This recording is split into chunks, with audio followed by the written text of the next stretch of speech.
Hello, good afternoon, friends of the Jose Manuel LH Garage channel. I'm going to make a video as brief and quick as I can on how to program this speedometer, a universal digital instrument panel that I've fitted to my 2006 Honda Varadero 1000 injection, but which is absolutely valid for the vast majority of motorcycles. It just needs to be adapted. Well, I've already made a video for you, and I'll leave a link to it in the video description. It's also a video that explains how to make the connections and all the adaptations. And once we've made all the connections and adaptations, what we have to do is program it to finish adjusting it. So, let's see all the things we can program. Look, the first and easiest way is with the speedometer on, that is, with the ignition key on. If I press here's the little button, you can see it only has one button, the little button to be able to program. So, if I press it once quickly, it goes to, well, this is the partial odometer, the trip. And if I press the button again, it goes to the odometer.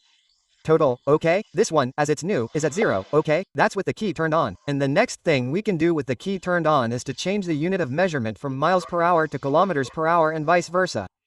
Well, to change from miles per hour to kilometers per hour, we hold it down while this is in odo, okay?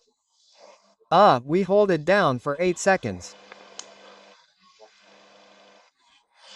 1, 2, 3, 4, 5, okay, I've counted a little bit of space. Now we have it in kilometers per hour and the odo would also be in kilometers per hour. Do you see? Kilometers that we want to change to miles per hour, so the same thing. We press it for 8 seconds while in odo mode, okay, not in trick mode, in odo mode. Come on, I'll press and hold it down. 1, 2, 3, 4, 5, 6, 8. Okay, and there we have miles per hour and miles. Perfect. Okay, we can do this from both this programming level and the internal programming level. This would be the external one, and the next thing we can do here, the external one, is set the time on the clock. To set the time on the clock, press this key on the right for 4 seconds and release. We press it before reaching 8 seconds, because otherwise what we would do is change the unit of measurement for speed and distance. Okay, let's press for 4 seconds. 1, 2, 3, 4 and release, see? And the time will flash. And now we're going to change it by pressing it very briefly. Now let's go to, for example, the 2 post meridian and 44. Okay, we've already set both of them and now to set 44, that is, to change to minutes, I press for 4 seconds also continuously.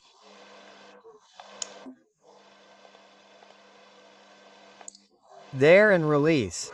That's it. I'm now pressing very small buttons until I get to 42, which is what we wanted. Okay, it's already at 42. And to make it stop blinking, I press for 4 seconds. 1, 2, that's it. And now we've changed the time. It's that easy. Okay, now let's go to the internal programming. To do the internal programming, we have 6 submenus. The first submenu is to indicate the parameters to the bike regarding the number of magnets we have to measure the speed and the circumference of our bike. To find out the circumference of our bike, we first need to know the size of our front tire. Let's go to the front tire. And in our case, the size, as you can see, is 110/80R19. That's the size, okay? And the number of magnets is what we've already put in with the meter. Okay, with the speed relay. In this case, we've put in 2 magnets, this one here and the other one there. You can put in up to 12 magnets. It allows from 1 magnet to 12 magnets. And the 2 parameters are the ones needed in the submenu for the speedometer to display correctly. But let's put it in kilometers per hour. 8, let's go. 1, 2, 3, 3, 4, 5, 6, 7, 8. We are already in kilometers per hour. Okay, so now to go to the submenu the bike turns off. So I won't be able to record it, but you have to believe what I'm telling you right now. So with it off we press the button and with the button pressed we turn on the key. I only have 2 hands, so I'm going to leave this here like this and I'll tell you about it. I press the button, I turn the key. I've turned the key. And now you see, I'm already in. Now I release the button and I've entered menu 1. Menu 1 tells me C1855. Here it's telling me by default the millimeters of the circumference of my front wheel. And as you can see, it changes every 4 or 5 seconds. These are units of 1000, hundreds, tens and units. Okay, so the first thing to do is to find out the circumference of the front wheel of the motorcycle. In the case of this motorcycle, we said it was 1,108,019. So let's go to the computer and I'll tell you on which website you can calculate the circumference with this data from the wheel measurement. Let's do it.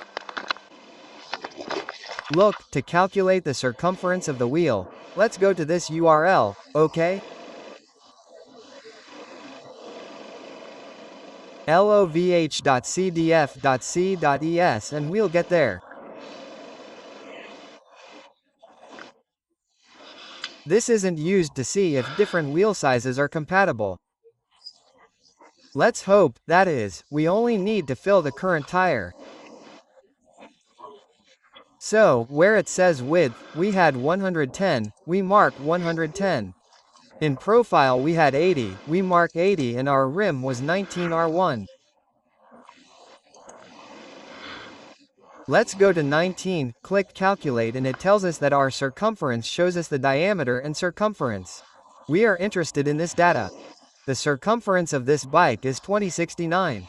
I'll write it down here. 2069. And now I'll indicate it to the speedometer. Well, as I was saying, we're already in menu 1. Now we have to put 2069 millimeters here. So, it goes for 3 cu seconds. It goes from thousands to DC units, to hundreds, tens and units. Okay, we have to put 2069, we have to wait for the 1 to blink to leave it at 2.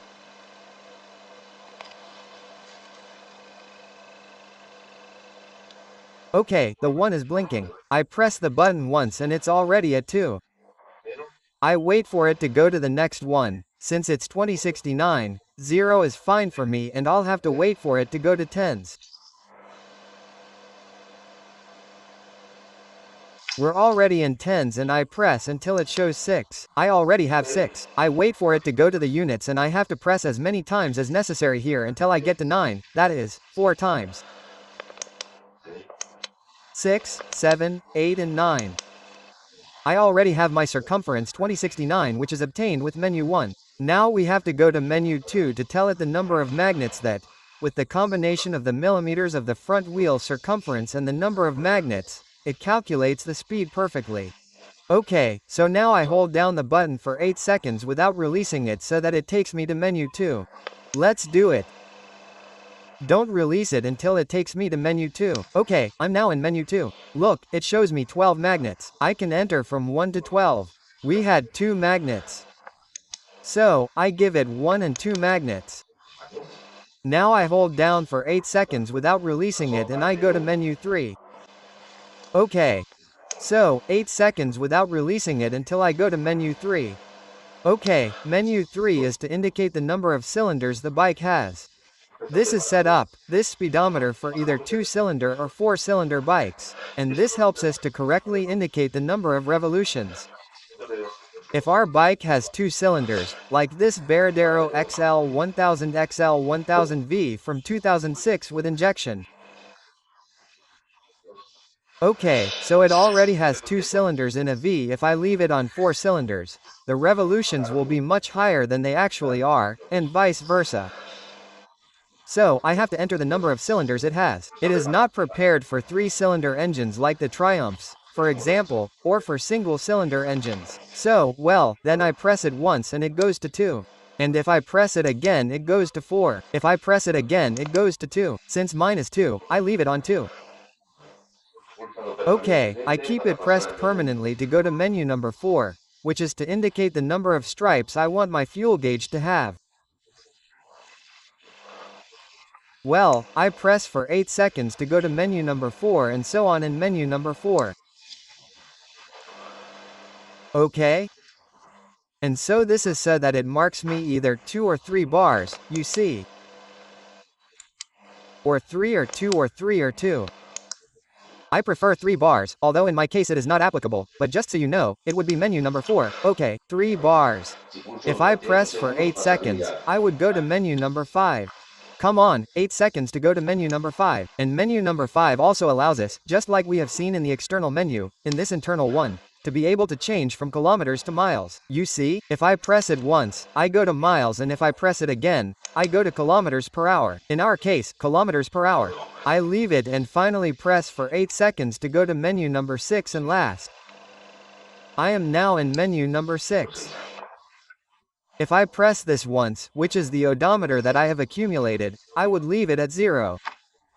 In other words, I can always reset this odometer to 0 if I want. I do not mean the partial odometer, but the total. Okay, I would press it once. The most that right now is at 0 because the counter has just been installed. I press it once and it would stay at 0. Okay? And now if I press it for 8 seconds, everything is already recorded. 1, 2, 3, 4, 5, 6, 7 and 8. Okay, and now we are in normal mode.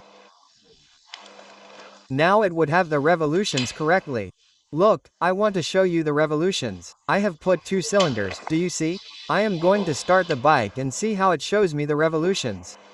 1 second, I want to show you. I have the air on. It is a little accelerated. This is how it is showing me too. I am going to remove the air to see if it does not pull. Look how much 1500. Okay, at idle 100, neutral 100. Okay, now I turn off the bike and we are going to set it to have 4 cylinders so you can see the difference. Remember that menu number 3 was the number of cylinders. Mine has 2 and now I'm going to set it to 4. 4. I hold it down for 8 seconds and it's already saved. Okay, now I'm going to turn it off and on. It's already saved and now I'm going to start it up so you can see the difference in revolutions.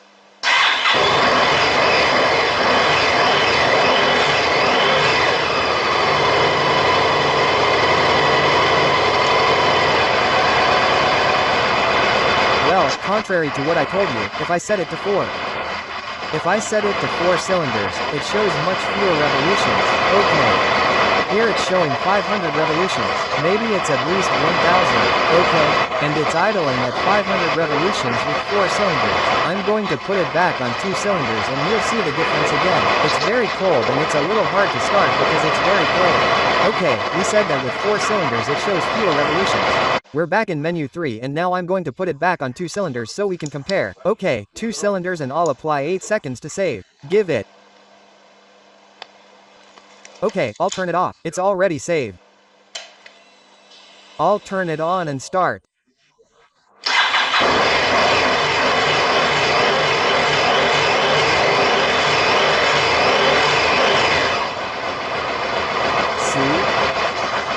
With 2 cylinders it shows me 15 there. Look at the difference, between putting in 2 cylinders and 4 centimeters.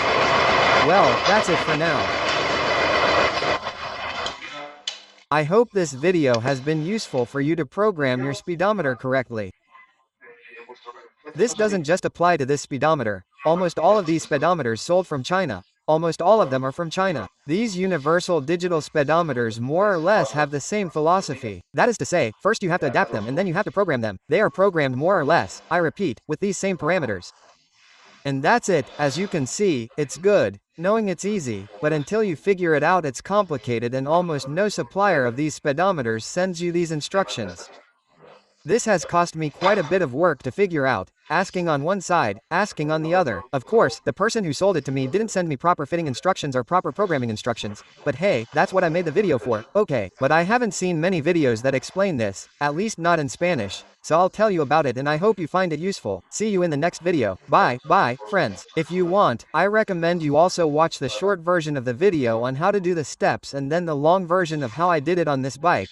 All the difficulties I had. How I had to ask our friend and collaborator on the channel Diego from Argentina for help.